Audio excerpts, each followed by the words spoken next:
In this video presentation, I will address the importance of using correct language when dealing with complex problems, and I will use the case of Venezuela as an example.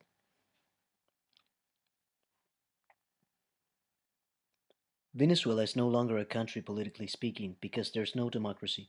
The state as the political representation of a country should represent and protect its people's interests worldwide. However, Venezuela has been kidnapped by high-rank military mobsters and left-wing civilians who back in 1992 attempted a coup d'etat where many got killed.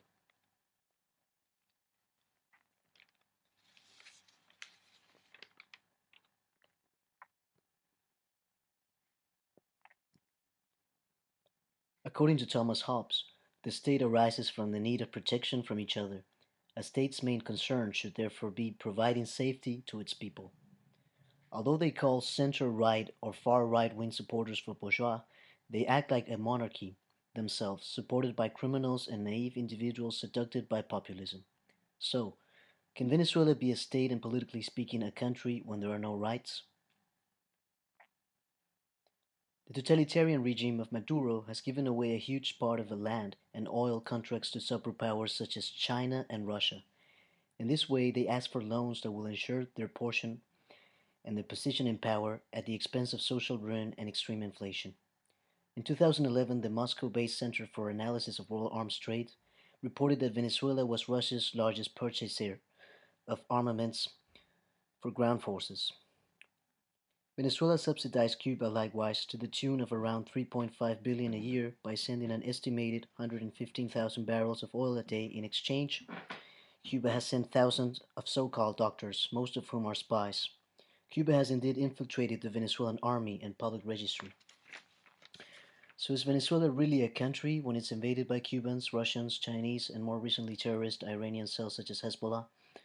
Of course, it is no wonder that many young professionals have immigrated to escape this horror. For a long time, there seemed only to be two options: the airport or the morgue. Nowadays, there are hardly any flights from Venezuela, and the extreme inflation makes it almost impossible to save up for a flight ticket, not to mention the currency control imposed since 2003. Yet they still call it a government. In Venezuela, there are no separation of powers, and nepotism is seen as normal. Can we really call them government when they've spent millions buying weapons, but there are no medical supplies? The so-called opposition convalidates them by calling them such and ostracizing anybody who believes no one gets rid of a totalitarian regime through elections.